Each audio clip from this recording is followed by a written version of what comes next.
안녕하십니까. 백승주입니다. 오늘 아침 뉴스 중에는 남부지방 집중폭우 소식, 코로나 확진자가 1000여 명 이상이 됐다는 뉴스가 우리 관심을 끌고 있습니다. 건강에 유념하시기 바랍니다. 오늘 방송에서는 최근 여권 대선 주자들이 부동산 이슈에 대해서 나름의 이견을 제시했기 때문에 그 내용을 중심으로 해서 여러분한테 방송하고자 합니다. 오늘 방송 주제는 여권 대선 주자들의 부동산 정책 방향과 문제점이 되겠습니다.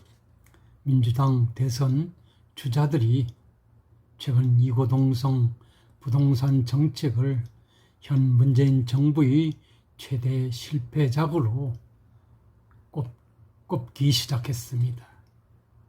그러면서 문재인 정부의 부동산 정치 프레임에서 한치도 벗어나지 않는 이중성을 보이기도 하고 있습니다. 민주당 대선 주자들은 지난 1일 국민 면접에서 부동산을 잡지 못했다. 주택 정책에 회한이 많다. 시장 선호를 무시했다. 가장 잘못된 정책은 부동산이다. 제일 문제가 부동산이다라며 현 정부의 부동산 정책 실패를 스스로 인정하고 있습니다. 이 중에서 박용진 후보가 시장 신호를 무시했다라는 그런 나름의 평가가 현재의 부동산의 어떤 그 상황을 가장 잘 표현하고 있지 않느냐는 그런 생각을 여러분한테 말씀드려 봅니다. 하지만 이들이 정작 내놓은 부동산 공약은 문 정부의 노선을 답습하거나 오히려 규제 강도를 더 높이는 방향성이 돋보인다는 점이 되겠습니다. 우선 이재명 경기지사는 주택관리 매입 공사를 만들어서 국가가 직접 주택 가격 하한선과 상한선을 관리하겠다고 말했습니다. 정부가 직접 부동산 가격 통제에 나서겠다는 그런 보관이 되겠습니다. 주택 수요와 공급에 의해 가격이 형성되는 기본적인 시장 원리마저 무시하고 그렇게 하겠다는 발상이라는 점에서 시사하는 점이 크다고 하지 않을 수 없습니다. 현재 시가총액이 5천조 원을 넘는 우리나라의 주택시장에서 일개 공기업이 무슨 수로 가격을 조절한단 말인가 하는 의문을 갖지 않을 수 없습니다. 주택시장이 대혼란을 일으키고 주택 공급만 더 줄이게 될 것이 뻔함에도 불구하고 이런 정책을 제시하겠다라는 보관은 오히려 현 정부의 부동산 정책보다는 더 꼬일 가능성을 예고하고 있지 않느냐는 그런 생각을 하게 합니다. 이낙연 전 대표는 땅에서 얻은 이익을 더 나눠줘야 한다면서 부동산 증세를 주장하고 있습니다.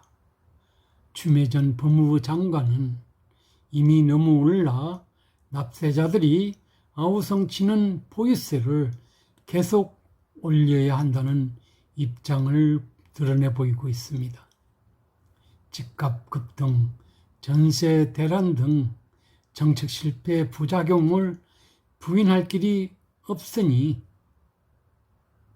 이들은 입으로는 실패와 반성을 말하면서 아직까지도 집 가진 사람 때리기, 규제 일변도의 부동산 정치 프레임을 차기 정부에서도 고수하겠다라는 그런 입장을 보이고 있는 것입니다. 우리나라에서 토지 공개념은 오랜 역사성을 갖고 있습니다. 1950년 3월 발효된 농지개혁법이 그 효시가 되겠습니다.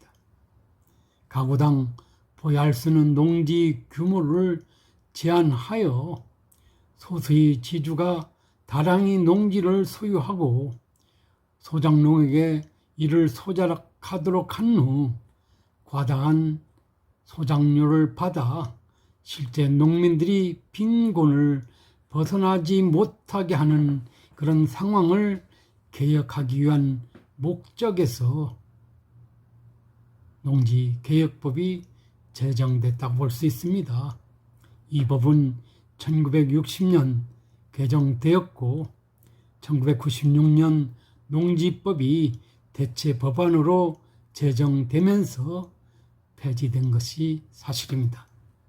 하지만 농지법에서도 여러분 아시는 바와 같이 토지 공개념이 반영되고 있어서 토지 목적에 따른 권리 행사의 제한이 필요함을 규정하고 있다고 할 것입니다.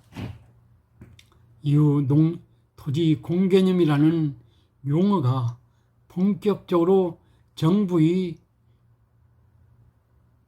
부동산 정책에 반영되기 시작한 것은 1976년 당시 건설부 장관이 토지를 절대적 사유물로 인정하기 어려운 우리나라의 실정에 비춰 볼 때 토지 공개념이 도입이 절실하다고 발표하면서였다고 볼 수 있습니다. 그래서 제6공화국은 부동산 투기 근절을 목적으로 개인이 토지 소유, 개발, 이용 처분 등에 대한 법적인 제한을 가할 수 있는 토지 공개념의 입법화를 추진했었습니다. 1987년 개정된 헌법 23조 2항 3항 및 122조 등은 이러한 토지 공개념이 반영된 헌법 조항이라고 해석해 볼 수 있습니다. 1988년 정부는 급격히 상승하는 부동산 가격에 대한 부동산 종합대책을 발표하면서 토지 공개념을 바탕으로 해서 토지 제도를 근본적으로 개혁하기로 하고 토지 공개념 연구위원회를 구성해서 토지 공개념의 도입 방안을 검토하도록 했었습니다. 당시 정부가 토지 공개념 도입이 불가피하다고 판단한 근거는 다음과 같이 4가지로 요약해 볼 수 있습니다. 첫째로 도시와 산업화로 토지 소유가 급증하는 데 비해 토지 공급이 제한되어 주택 등 건축 가능한 1인당 평균 대지가 점차 줄어들고 있다고 했습니다. 둘째로 집가가 지나치게 상승해서 이로 인한 소득 불균형이 심화되고 공공사업비가 증가하며 물가 불안도 커진다고 했습니다. 세 번째로 토지 개발에 따른 집가의 급격한 상승으로 개발 이익이 발생하는데 이것이 토지 소유주 개인의 어떤 사익으로 변질되고 있다고 했습니다. 네 번째로 법인이 과도하게 토지를 소유하여 개인이 토지가 적고 그것도 소수에 집중되어 있다는 점 또한 문제라고 지적한 바 있습니다. 이에 따라서 1989년 4월 토지공개념 연구위원회 주최로 토지공개념 확대 도입을 위한 국민 토론회가 개최됐었습니다. 여기서 토지 공개념의 핵심이 되는 3개 법안이라 할 수 있는 택지 소유 상환에 관한 법률, 개발이익 환수에 관한 법률, 토지 초과 이득세법이 1989년 정기 국회에서 제정이 됐습니다. 토지가 사유지인 동시에 공공적인 특성을 가지고 있으므로 공익을 우선으로 해서 토지 소유를 제한하여 토지 소유를 적정화하고 토지 거래를 규제하여 실소유자의 토지 소유를 지원하고 개발이익을 불로소득으로 환수하고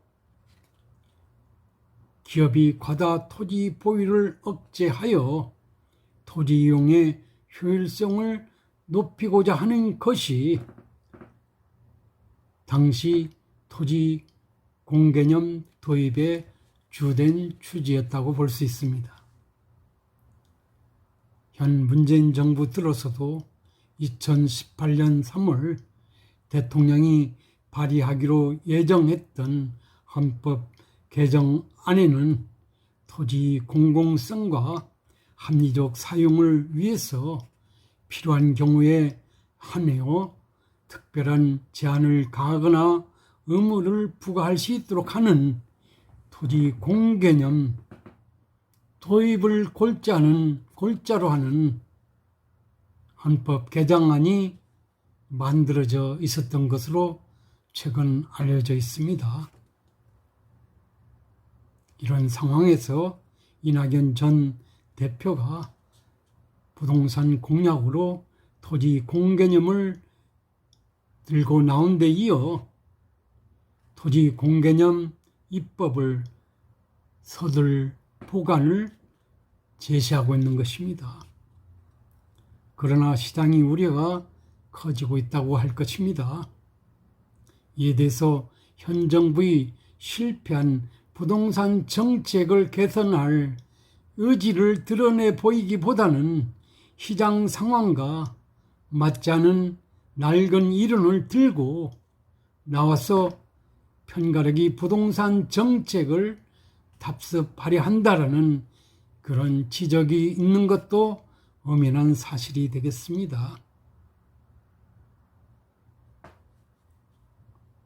이 전 대표가 대통령 출마 선언에서 언급한 토지 공개념은 가진 자와 가지지 못한 자로 나누어 정책의 당위성을 강조했던 문재인 정부의 정책 실패를 되풀이한다는 평가가 나오기도 하고 있습니다. 특히 이 전 대표가 말하는 토지 공개념은 추미애 전 법무부 장관이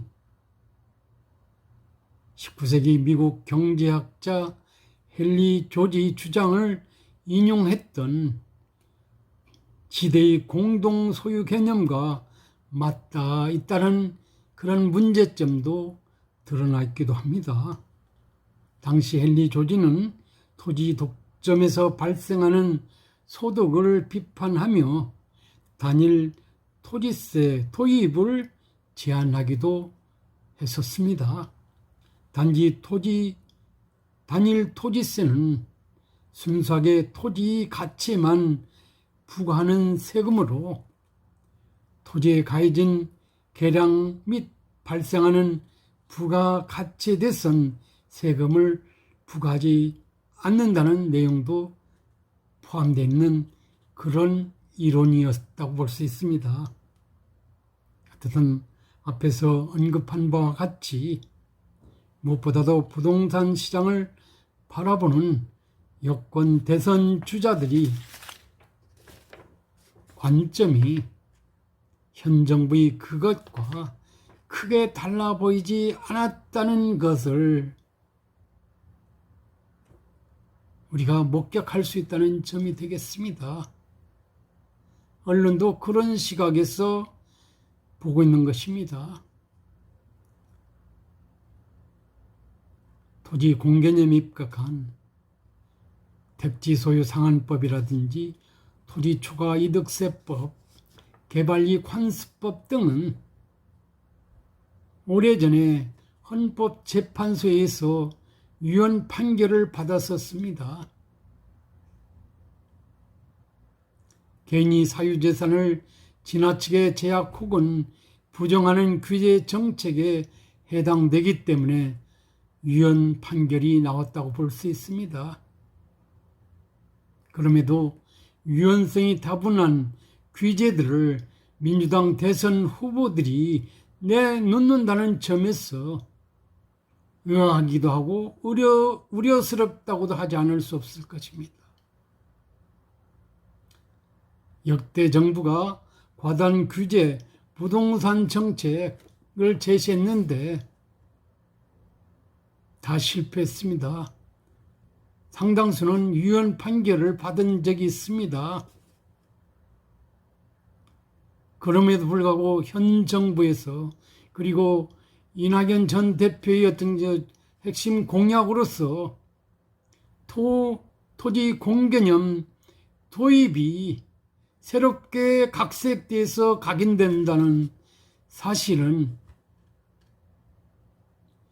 현 정부의 어떤 부동산 정책의 어떤 실패가 현 여권 주자 중에서 누구가 대통령이 되었을 경우에는 계속 반복될 수 있는 상황이 초래될 수 있다는 점을 예측하게 하는 그런 이슈가 아니냐는 그런 말씀을 드리지 않을 수 없습니다.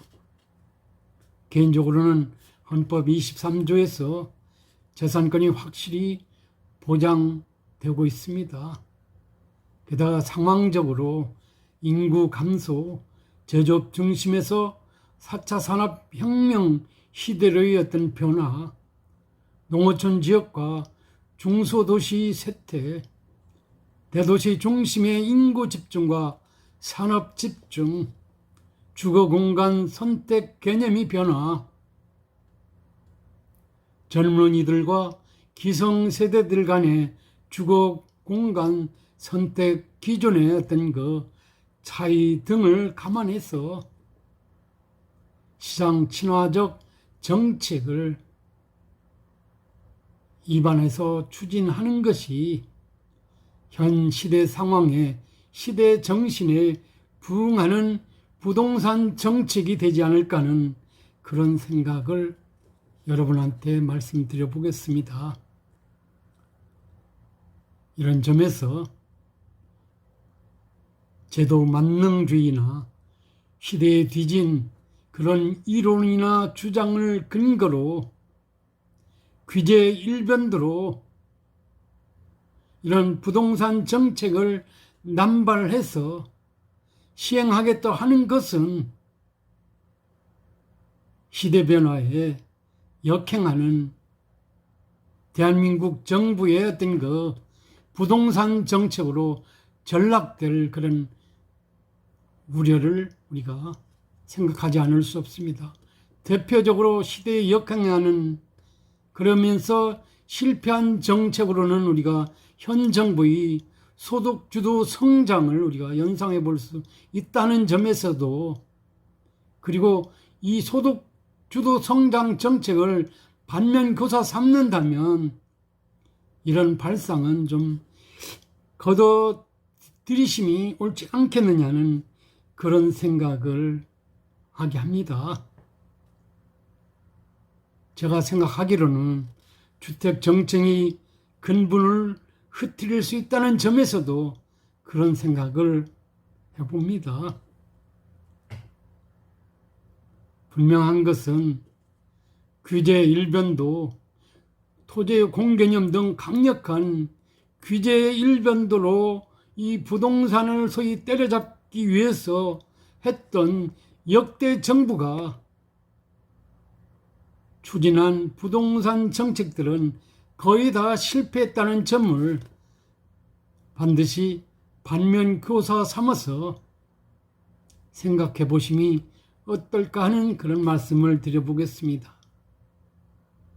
바라건대 앞으로 누가 집권하든 현 정부처럼 부동산 정책 때문에 스스로 무덤을 파는 일이 없었으면 좋겠다는 그런 개인적인 소감을 말씀드리고 싶습니다.